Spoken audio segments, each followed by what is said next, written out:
about the narrow margins. And no, I'm not concerned. I think we're going to do well. Among them, and we will have the greatest economy. Blakeman, who you know as well, is considering running for governor. We're going to have the greatest economy in history. How many Democrats are retiring? How come you only know the Republicans but not the Democrats? Because I came prepared to ask you a question about... No, you're unprepared because you should know the Democrats. You're totally unprepared. Go ahead. Well, can I ask a quick follow-up about... Who are you with? I'm with New York Newsday, and I also have a quick follow-up. Congresswoman Elise Stefanik is among those who is running for New York governor. She's great. Bruce Blakeman, who you also know is also great. Are you planning on making any endorsements? Well, I'll think about it, but he's great and she's great. They're both great people. We have a lot of great people in the Republican Party. Go ahead. Can I get back to farming? You talked about the profitability issue, the machinery playing a role in that. Right. And fertilizer plays another role in that. Right. A lot of that, the way I understand it, it comes in from Canada, different countries like that. What are we doing to bolster domestic fertilizer production to help make that more affordable, and then I think that will transition down the pipe. One of the things, a lot of it does come in from Canada, and so we'll end up putting very severe tariffs on that if we have to, because that's the way you want to bolster here, and we can do it here. We can all do that here, but I would say what you do, you put very severe tariffs on from coming into other countries. You'll be making your own fertilizer very soon. In fact, Secretary Burgum, this cabinet is so remarkable. Instead of just seeing each other every month, we're literally talking every day, multiples of times a day. But our Secretary of the Interior, I, and Secretary Bessent and others, we have a whole plan in place, including the reshoring of fertilizer and the opportunity to do it in America. Having said that, we've also, per the President's guidance, issued a directive. These fertilizer companies, the seed companies, the equipment companies, all of the above, as our farmers have struggled year over year, the meat packing companies continue to make, a lot of money, hand over fist, a lot of foreign-owned companies. So that's why the President has been very unequivocal in saying we got to figure out why all these input costs are skyrocketing and all of our farmers are struggling, which we're going to do. So that is a great question. When they take like fertilizer out of the country, all of a sudden we don't do it anymore. Then they start charging and sending very high prices from other countries, whether it's Canada or somebody else. We're not going to let that happen.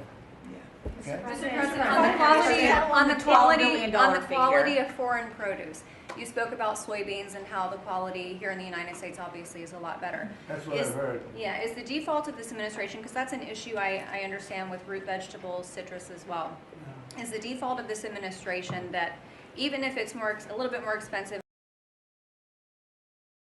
cheaper produce abroad? I like homegrown. Mm-hmm. Some things we can't grow because we don't have the heat.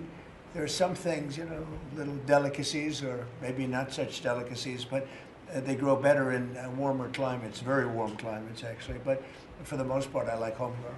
Mr. President, thank you. One on this announcement and then one on foreign policy, if I may. Are you open to tapping into tariff revenue again should farmers find they need additional relief to get to that level? Yeah. If we're going to make the farmers so strong, and I'm not even talking about financially, because they just want to be able to produce what they can produce, and we're going to make them so strong that it will be indeed a golden age for farmers. And then on Russia and we had it going in the first administration, and then Biden came in and ruined everything.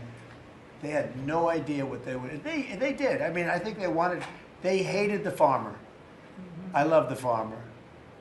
That's why I got 94% of the vote from the farmers. But they hated the farmers. I love the farmers. Go ahead. And then on Russia and Ukraine, obviously your administration has been having talks with each side. Given that there is no peace deal at this point, will your administration stay engaged in those talks to effort a peace deal? We just want to see people stop from being killed. We don't, as you know, Joe Biden gave them $350 billion. You know what I gave them? Nothing. I did give them javelins at the beginning and knocked out a hell of a lot of attacks. But and Obama gave sheets. Remember, Obama gave sheets and I gave javelins. But no, we have a great situation going over there, except for one problem. You got a lot of people dying, and I want to see that stop. So you have mostly Ukrainian soldiers and Russian soldiers. Last month, 27,000 soldiers died, mostly soldiers. A few people from the dropping of a missile in the middle of Kiev or wherever, which is a terrible thing. But mostly soldiers. 27,000 soldiers died last month. That's what I want to see stop. We, as you know, we now sell equipment to NATO at full price, and NATO takes that equipment and probably gives it to Ukraine. I guess they could give it to others too, but for the most part, give it to Ukraine. And they're working with Ukraine in terms of distribution of equipment, missiles, etc. But we aren't spending money. What we are doing is spending time on a humane basis. We want to see if we can stop the killing of 27. It would have never happened. This war would have never happened if the election weren't rigged. If I were president, this war would have never happened. President Trump, Trump, do you support the Paramount deal that You talked a lot about the soybean purchases. Say it. You talked a lot, obviously, about China's Yeah. soybean purchases. Some lawmakers from North and South Carolina have raised concern that U.S. tobacco farmers were told that China would not purchase flu-cured tobacco this year. Has that come up in your conversations No, I at all? haven't heard that, but we're doing well. The tobacco people, because of the deals I made, they're doing very well. But that could be, if it's the case, I can get it solved very quickly. Do you know, President Trump, Let us know how you settled on this 12 billion or 11 billion plus one more billion dollar figure. We looked at how they were hurt, to what extent they were hurt. We did a very, steady progression of charts, and we figured out a very exact number, and it was about $12 billion. Okay? President Trump, if you had one Christmas wish for America besides making American farmers great again, what would it be? I would say very simply, I go by a statement when people ask that question. Remember that question was asked to Ted Kennedy, and they said, "Well, what are you going to do to make America great?" And he couldn't answer the question. I have a very simple: we're going to make America greater than ever before, and we're going to do it through a series of tariffs, intelligent taxes, and incentives. And our country has never been stronger. We've never had anything like coming in. We have $18 trillion coming into our country right now. There's never been anything like it.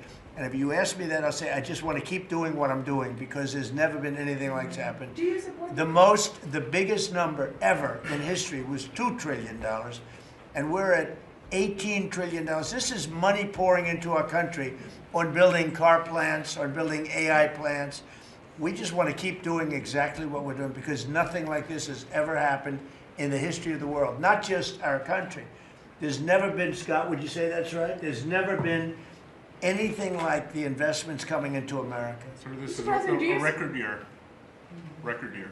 Do you support the Paramount deal, sir? On healthcare, Mr. President, 22 million Americans are expected to see their healthcare insurance premiums start to rise by the beginning of next year. You're talking about because Obamacare is so bad? Yes, well, sir, because the Obamacare subsidies are expiring. Are you going to do That's any? because Obamacare is so bad. What is the Republican plan? Are you going to let that happen on your watch? What I'm going to do is, if the Democrats go along with it, which they don't want to because they want to make the insurance companies very rich, okay?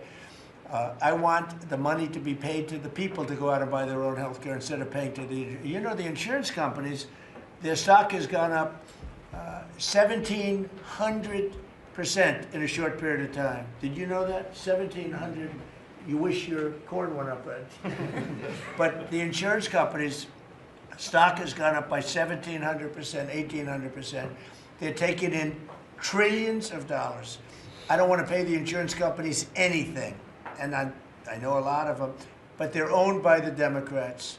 And the Democrats have, Obamacare is a setup to make insurance companies rich. And I want to pay the people, and I want the people to go out and buy their own health care. And that's what we want to do, and that's what the Republicans want to do, because Obamacare is a disaster. And I said it 5 years ago, 4 years ago, 3 years ago. It was always a disaster. It's bad health care that's too expensive for people. And now your premiums, and you said it better than I said it. You said the Obamacare premiums are going to go up. They're going way up. And what I want to do is have the money. And you know who's getting that money? A lot of it is the insurance companies. I want the people to get the money and go out and buy their own health care. And everybody wants that, right? Okay. When Mr. President's putting that bill on the floor, sir. Do you have any reaction on the fine that was imposed to X by the European For Union? what? To X, to the platform X, the fine Wow, that the that European was Union pretty amazing. You're talking about, is that European Union or is it, who did that? European Union or UK? Yeah, the European Commission. Whoa, that's a nasty one. Do I you don't consider know. it an attack? Elon has not called me to ask for help on that one. But no, that's a tough thing. I don't think it's right. No, I don't think it's right. I don't see how they can do that. No. I'm not. I'll speak about it later. I'm going to get a full report on it. Look, Europe has to be very careful. They're doing a lot of things. We want to keep Europe Europe. Europe is going in some bad directions. It's very bad for the people. We don't want Europe to change so much. They're going in some very bad directions. That was a big thing. You directed a review of the childhood vaccine schedule, possibly to match what is on par with peer nations in Europe. Would you support ending federal mandates and just making those recommendations for schools? You're gonna have to say it again. As far as the vaccine Louder. As far as the vaccine schedule for children, would you support ending the federal mandates and making it optional for schools? Well, we're looking at a lot of things having to do with vaccines and with the different. I think we take like 88 different shots, all wrapped up in one big glass of stuff like that. He asks, how are my farmers? Every single time. So we will never stop fighting. We will make sure that we're doing everything we can to ensure the next 250 years is just as bright, if not brighter, than the last. So thank you, sir. Brooke. Thank you. And this money would not be possible without tariffs. The tariffs are taking in, hundreds of billions of dollars, and we're giving some up to the farmers because they were mistreated by other countries for, I don't know, maybe right reasons, maybe wrong reasons. They weren't. They were trying to show us something, and it's really worked out really well. But because of the tariffs, this is possible. The other thing I'd like to add before going to Scott, and I think it's very important, we're going to also give the tractor companies, John Deere and all of the companies that make the equipment, we're going to take off a lot of the environmental restrictions that they have on machinery. It's ridiculous. I know because I buy a lot of that machinery for different things. We have a lot of big clubs with, hundreds, thousands of acres. And I buy a lot of stuff, and you buy it, it's got so much equipment on it for the environmental, it doesn't do anything, except it makes the equipment much more expensive and much more complicated to work, and it's not as good as the old days. And we're going to take a lot of that nonsense off of the equipment, which is going to reduce, and we're going to do it, and we're going to say you're going to reduce the prices. We're not going to do it and they're not going to reduce. They're going to have to reduce their prices because farming equipment has gotten too expensive. And a lot of the reason is because they put these environmental excesses on the equipment, which don't do a damn thing except make it complicated, make it impractical. And you really have to be, in many cases, you need about 185 IQ to turn on a lawnmower now. So we're going to take that off, that crap off that they put on Biden mostly. And we're going to take that off. So that's going to make that'll bring down the equipment prices a lot. That's right. And we're going to do that immediately. You're going to work with Lee Zeldin, who's not here, he's doing a fantastic job, and Lee is going to work that out. And that would be most of it. It's crazy. The machines, they're always under repair because they're so complicated that you can't fix them. The old days you used to fix it yourself. Now you can't do that. You have to be a PhD from, let's say, MIT. Okay, so we're going to get that done. Scott, please go ahead. Good. Thank you, Mr. President. Thank you to the farmers to join us today. And I will tell all of you here that when either in person or when we are on a call with President Xi, the first thing the president asking for is more soybean purchases. That's right. We don't talk about geopolitics. We don't talk about trade. It's about soybean purchases. We don't even say hello. We immediately start. Soybean. We start with the soybean, please. Could you do a little? It's always could you do a little more? So, and I think President Xi has heard President Trump. This group represents an American way of life that has fed our nation in its spirit for hundreds of years. You are the caretakers of the most productive agricultural country on earth. You drive hundreds of billions of dollars in exports, support millions of jobs, and keep America's economy running strong. And this administration is committed to keeping it that way. By putting farmers first, President Trump is ushering in a new golden age for agriculture. The President's $11 billion relief package for America's farmers comes at a critical time. These direct payments will give producers the breathing room they need to market this year's harvest and plan for next season. This serves as a liquidity bridge during a period of adjustment, supporting the strongest agricultural sector in the world. Add this to President's success in reining in Biden-era inflation, thanks to the administration's pro-growth policies. Input costs like fuel and fertilizer are easing, and credit conditions are improving. Interest rates are coming down, helping farmers prepare for the next harvest. President Trump scored a massive victory for America's farmers when he secured an arrangement with President Xi in Busan to reopen China's markets to U.S. agricultural exports, especially soybeans, sorghum, and other commodities. Under this framework, China committed to purchase at least 12 million metric tons of U.S. soybeans this growing season, followed by a minimum of 25 million tons annually for the next 3 years. And it's not just China. At the President's direction, Treasury, USTR, and the Department of Commerce have secured supplemental purchases of U.S. agricultural goods in major trade agreements across the world to open new markets to America's farmers. The One Big Beautiful Bill also delivered transformative benefits for America's small farmers.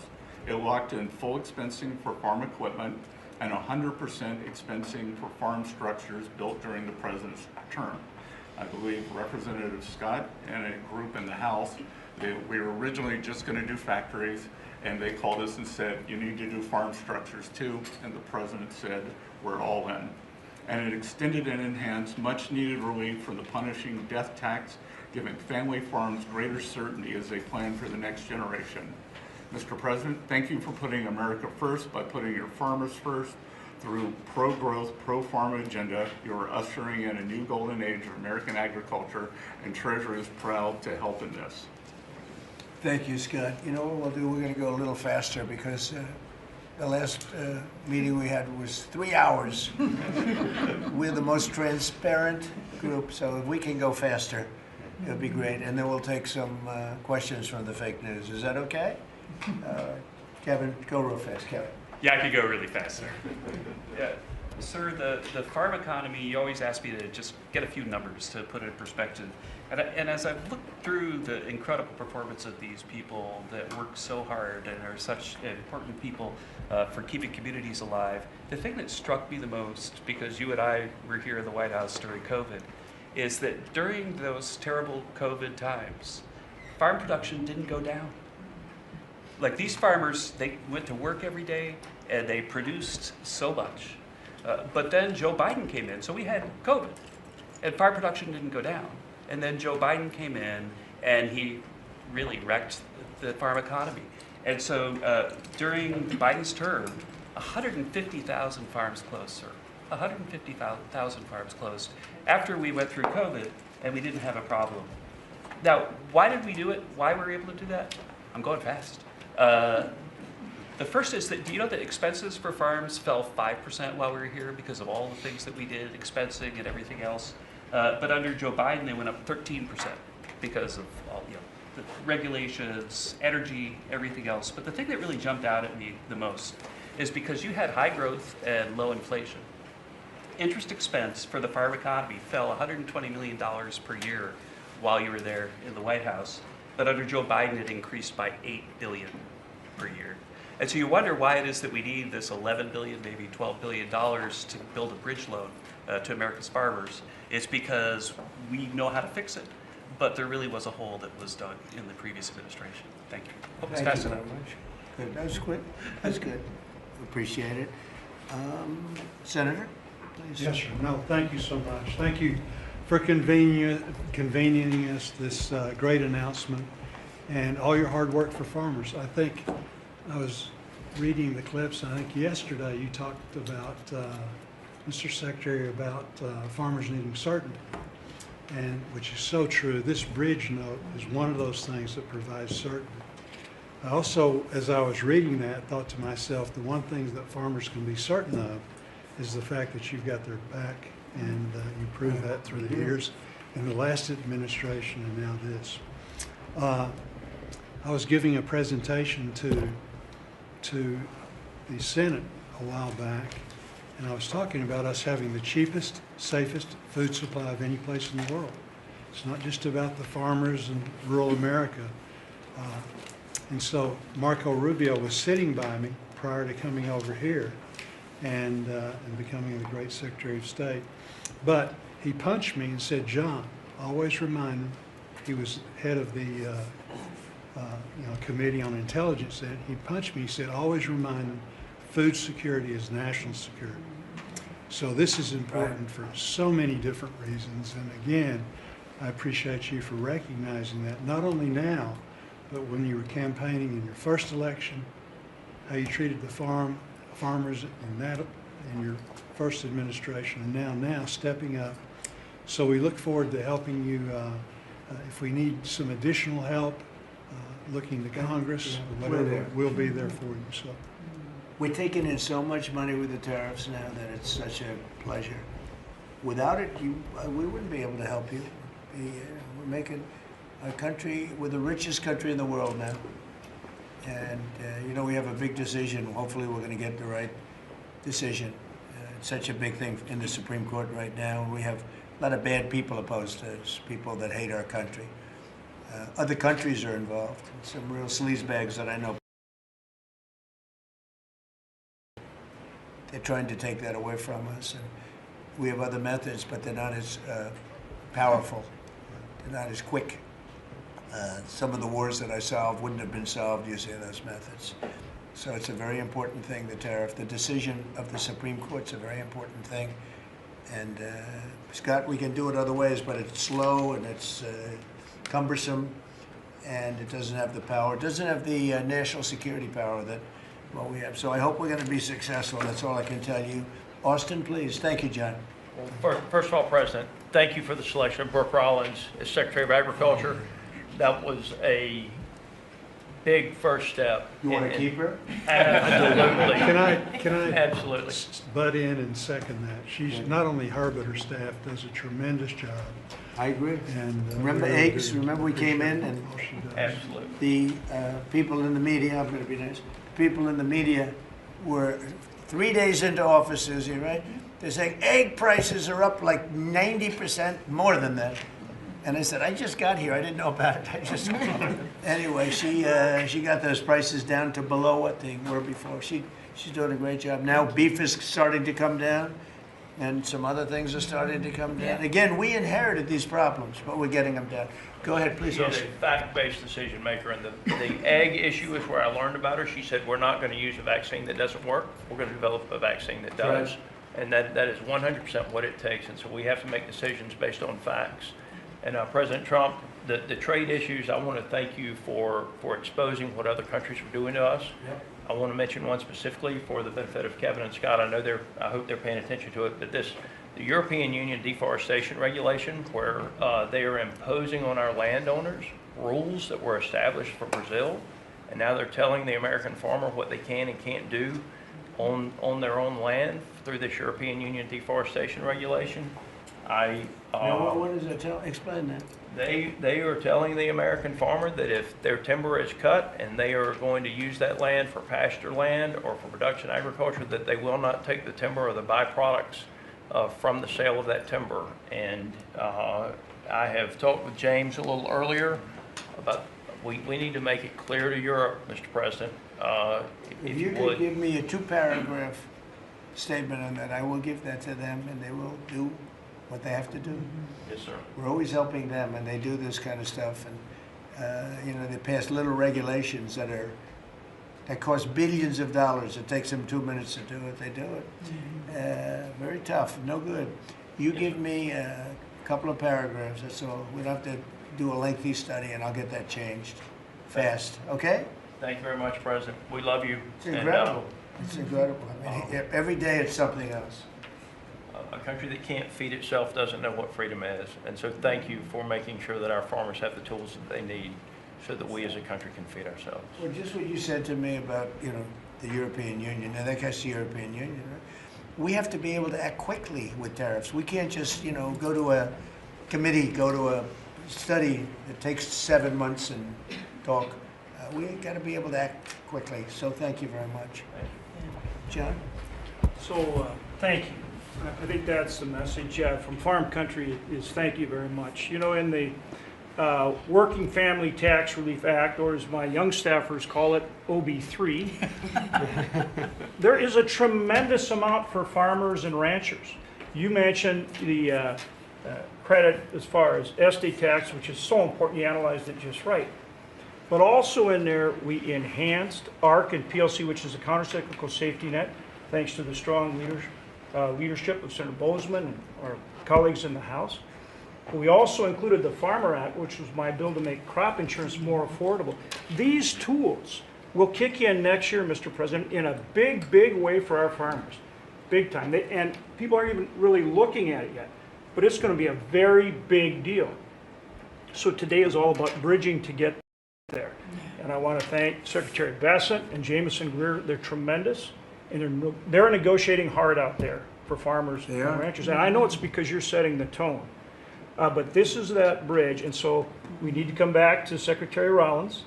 Thank you. Your leadership on this was vital. And Mr. President, you're right, they love you in farm country out there. All you have to do is drive out and see the flags and the signs all over the fields. On the hay bales, right? It's a great honor. Yeah. They're great people, the best people. This is really important. Really important for our farmers and ranchers. Thank you very much. You're doing a great job too, John. Thank you. And whatever we need, we get through the Senate, we get through the House, we'll get it done. I think we'll start maybe with Court Hollow, and you come from a place that I'm very happy with. I hail from the great state of Iowa.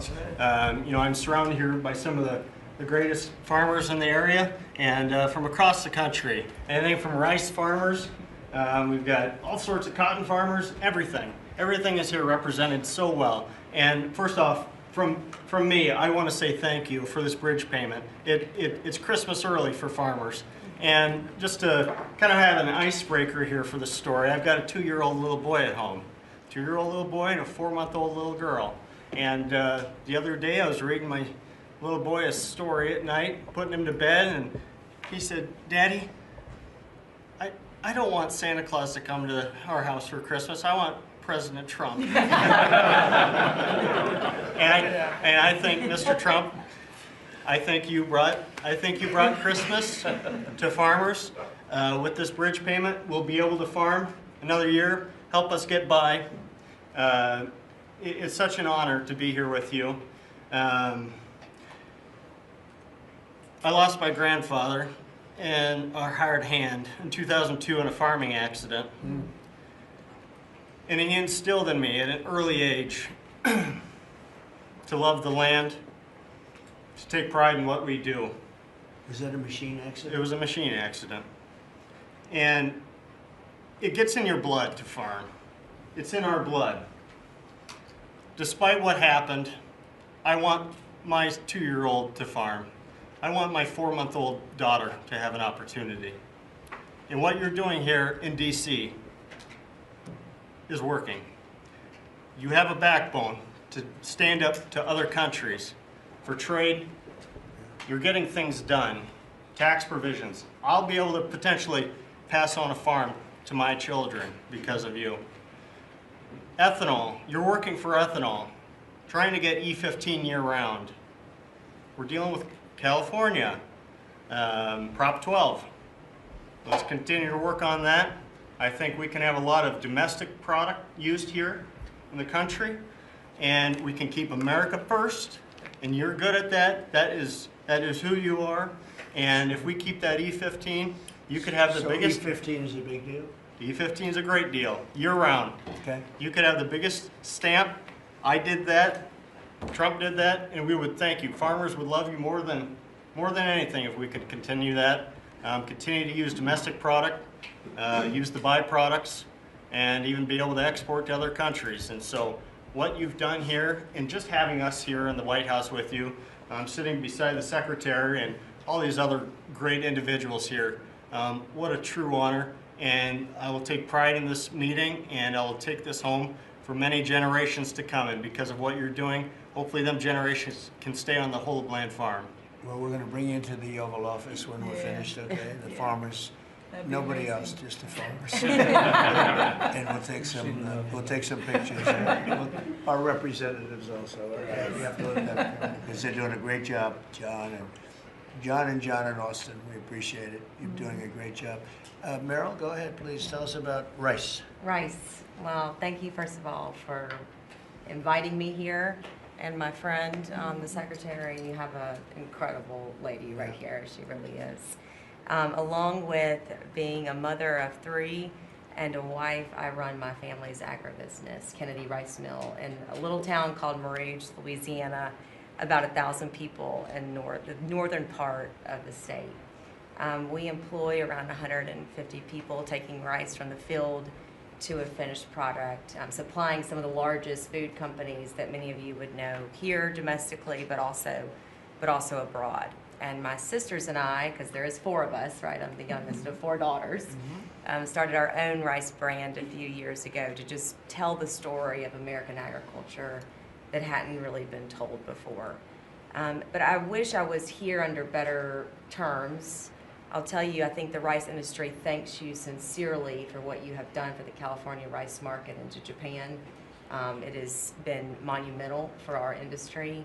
But us in the South are really struggling. I mean, this is not just a crisis. I would say it's almost a market dynamics that really are true anti-competitive nature, right? So it follows what you sent out this weekend. And we do believe that countries are dumping rice into this country today. We've never seen imports this great. Which countries? India, Thailand, even China into Puerto Rico. Puerto Rico used to be one of the largest markets for rice into Puerto Rico in years. So this has been happening for years. This didn't start during your administration, but unfortunately, we're seeing it in a much bigger way now. The tariffs are working, but we need to double down because you want more. I mean, well, they're cheating, right? They're not. They're just subsidizing and then India. Tell me about India. Why is India allowed to do that? They have to pay tariffs. Do they have an exemption on rice? No, sir. We're still working on their trade deal. So yeah, but they should be dumping. I mean, I heard that from others. You can't do that. There's a WTO case against India Give me the countries if you could. Go ahead. India. Who else? So India. Mark it down. Which is good. Yes, sir. India, Thailand, China into Puerto Rico, not into the continental U.S., but into Puerto Rico. Those are the main culprits. So Puerto Rico used to do a lot of business, and now you're 100%. Puerto Rico was U.S. based. All right. And so now easy to settle. Okay. But there's others too, and I can get you a full list. Get me a full list. Yeah. Of course I can. All right. So. Go ahead. So truly, this is a national security issue. I think you put it just perfectly. And so I want for all of us in the room to know that rice is more than just a commodity. It's a currency in many of these countries. And you love rice, right? I love rice. Yes, I'm going to get you to love rice too. The next time you're not going to have a button for a Coke, you're going to have a button for a rice. Get a little bowl of rice. But the farmers love what they do. Yeah, that's true. Well, our farmers can feed this nation and many nations abroad, but we need fair trade, not free trade. Yep. And so we appreciate what you've done today. We appreciate what you did in the big, beautiful bill. I mean, my word, you really changed reference prices, and we're hopeful that we can even move that further. I know that rice prices right now are the lowest they've been in over 40 years, so we're going to struggle. We're going to max out on our payments probably. So that's something that I know those in Congress can potentially help us with to change. But again, we appreciate everything you're doing. That's solved so quickly with tariffs to these countries that are illegally shipping. It's solved. Your problem is solved in one day. That's why we have to win the Supreme Court case. In one day, that problem's solved. It's so unfair. They go out of business. They put everyone out of business. That's what they did to our car industry. We lost more than 50% of our car industry because of that. We lost our chip industry. Went to Taiwan because of that. If you had a president that said, no, you can't do that, it's 100% or 200% tariff on chips if you make them outside of the United States, we would have never lost our chip industry.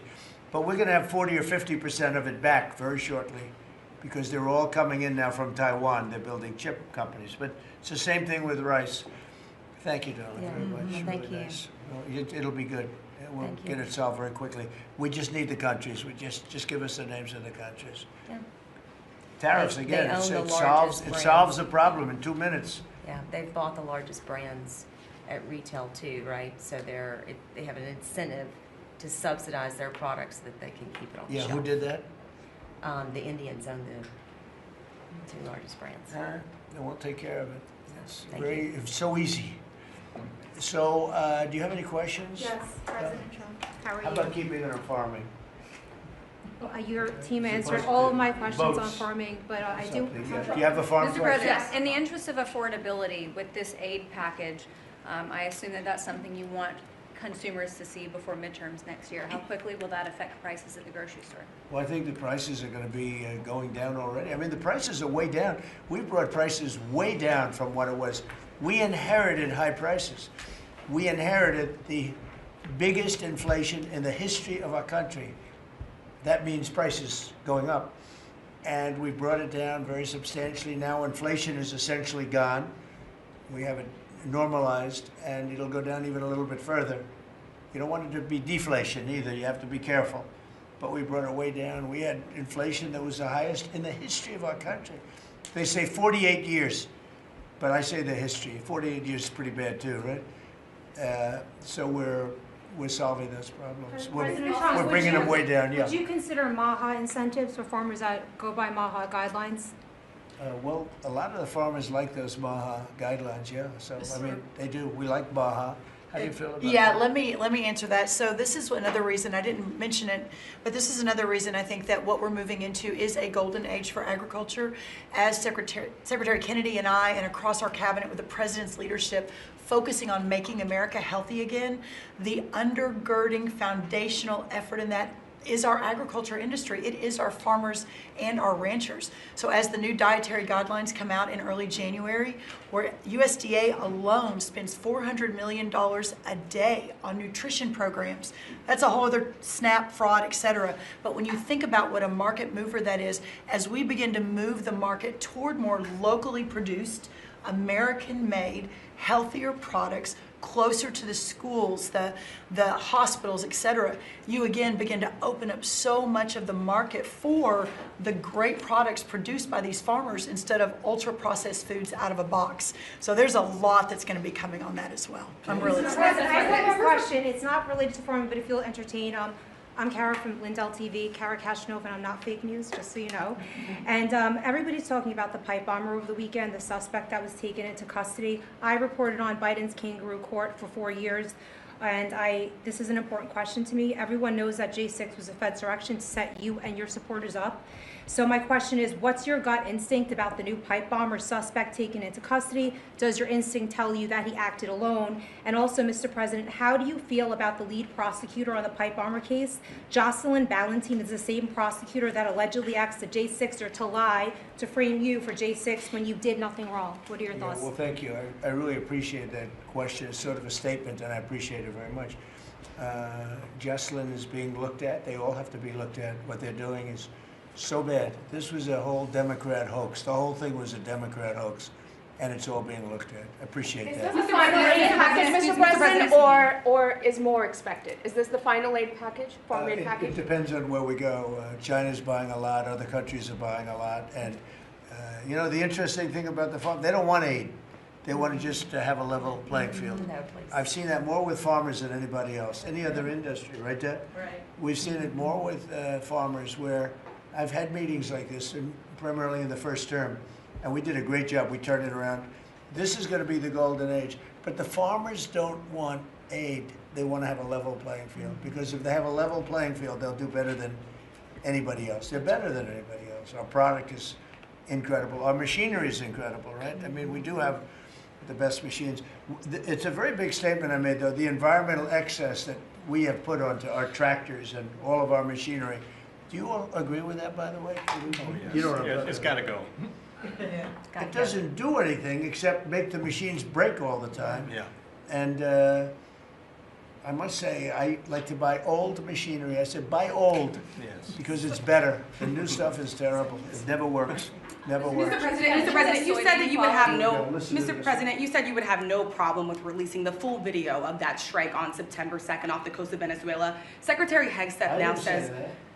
You said that. I didn't say that. This is ABC fake news. You said that you would have no problem releasing the full bit. Okay, well, Secretary Hegseth. No, whatever Hegseth wants to do is okay with me. He now says it's under review. Are you ordering the secretary to release that full video? Whatever he decides is okay with me.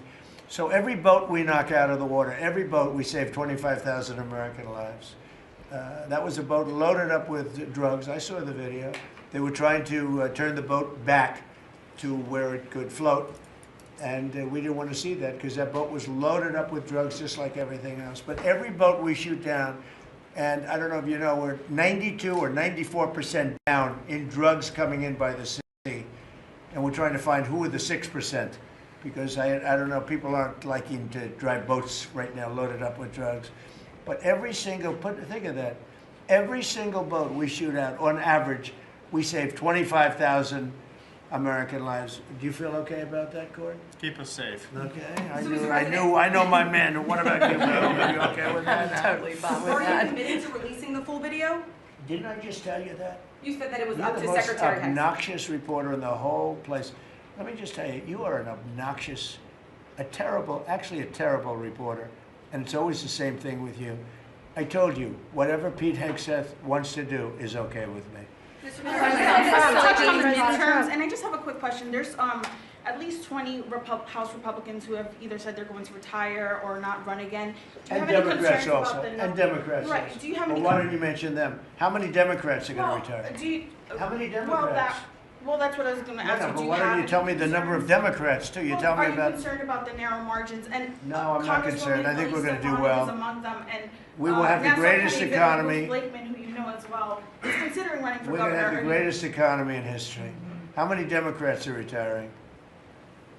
How come you only know the Republicans but not the Because Democrats? I came prepared to ask you a question about. No, you're unprepared because you should know the Democrats. You're totally unprepared. Go ahead. Well, can I ask a quick follow-up Who about? are you with? I'm with New York Newsday, and I also have a quick follow-up. Congresswoman Elise Stefanik is among those who is running for New York great. governor. She's great. Bruce Blakeman, who you also know. He's is also Nassau County. great. Are you planning on making any Well, I'll endorsements? think or about it, any but he's choices great that- and she's great. They're both great people. We have a lot of great people in the Republican Party. Go ahead. Can I get back to farming? Yeah. So you talked about the profitability issue, the machinery playing a role in that, and Right. fertilizer plays another role in that. A Right. lot of that, the way I understand it, it comes in from Canada, different countries like that. What are we doing to bolster domestic fertilizer production to help make that more affordable? And then I think that will transition Well, one down of the pipe. things, a lot of it does come in from Canada. It does. And so we'll end up putting very severe tariffs on that if we have to, because that's the way you want to bolster here, and we can do it here. We can all do that here, but I would say what you do, you put very severe tariffs on from coming into other countries. You'll be making your own fertilizer very soon. In fact, Secretary Burgum, this cabinet is so remarkable. Instead of just seeing each other every month, we're literally talking every day, multiples of times a day. But our Secretary of the Interior, I, and Secretary Besson and others, we have a whole plan in place, including the reshoring of fertilizer and the opportunity to do it in America. Having said that, we've also, per the President's guidance, issued a directive. These fertilizer companies, the seed companies, the equipment companies, all of the above, as our farmers have struggled year over year, the meat packing companies continue to make, a lot of money, hand over fist, a lot of foreign-owned companies. So that's why the President has been very unequivocal in saying we got to figure out why all these input costs are skyrocketing and all of our farmers are struggling, which we're going to do. So That is a when they great take- question and When very they take like important. fertilizer out of the country, all of a sudden we don't do it anymore. Then they start charging and sending it, very high prices from other countries, whether it's Canada or somebody else. We're not going to let that happen. Okay? Mr. President, on the $12 quality of foreign produce, you spoke about soybeans and how the quality here in the United States obviously is a lot better. That's what I've heard. Yeah, is the default of this administration, because that's an issue I understand with root vegetables, citrus as well. Is the default of this administration that even if it's a little bit more expensive, cheaper produce abroad? I like homegrown. Some things we can't grow because we don't have the heat. There are some things, little delicacies, or maybe not such delicacies, but they grow better in warmer climates, very warm climates actually. But for the most part, I like homegrown. Mr. President, thank you. One on this announcement and then one on foreign policy, if I may. Are you open to tapping into tariff revenue again should farmers find they need additional relief to get to that level Yeah, playing if field? we're going to make the farmers so strong, and I'm not even talking about financially, because They just want to be able to produce what they can produce. And we're going to make them so strong that it will be indeed a golden age for farmers. And then on Russia and You know, we had it going in the first administration, and then Biden came in and ruined everything. They had no idea what they would. They did. I mean, I think they hated the farmer. I love the farmer. And That's then, why I got 94% of the vote from the farmers. But they hated the farmers. I love the farmers. Go ahead. and then on Russia and Ukraine, obviously your administration has been having talks with each side. Given that there is no peace deal at this point, will your administration stay engaged in those talks to effort a peace deal? We just want to see people stop from being killed. You know, we don't, as you know, Joe Biden gave them $350 billion.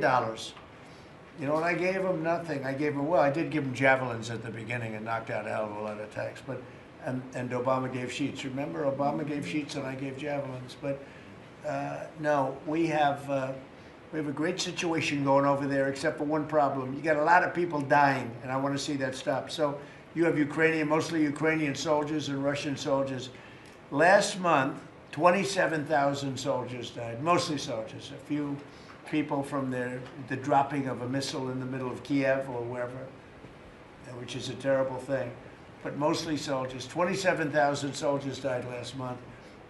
That's what I want to see stopped. We, as you know, we now sell equipment to NATO at full price, and NATO takes that equipment and probably gives it to Ukraine. I guess they could give it to others too, but for the most part, give it to Ukraine. And they're working with Ukraine in terms of distribution of equipment, missiles, etc. But we aren't spending money. What we are doing is spending time on a humane basis. We want to see if we can stop the killing of 27. It would have never happened. This war would have never happened if the election weren't rigged. If I were president, this war would have never happened. President Trump, if you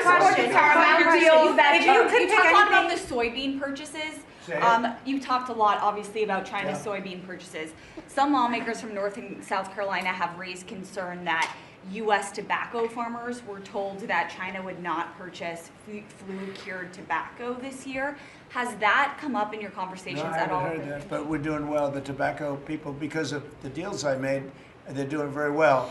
But that could be, if it's the case, I can get it solved very quickly. Do you President Trump, let us know how you settled on this $12 billion or $11 billion plus $1 more billion figure? We looked at how they were hurt, to what extent they were hurt. We did a very, steady progression of charts, and we figured out a very exact number, and it was about $12 billion. Okay. President Trump, if you had one Christmas wish for America besides making American farmers great again, what would it be? I would say very simply, I go by a statement. When people ask that question, remember that question was asked to Ted Kennedy, and they said, well, what are you going to do to make America great? And he couldn't answer the question. I have a very simple, we're going to make America greater than ever before, and we're going to do it through a series of tariffs, intelligent taxes, and incentives. And our country has never been stronger. We've never had anything like coming in.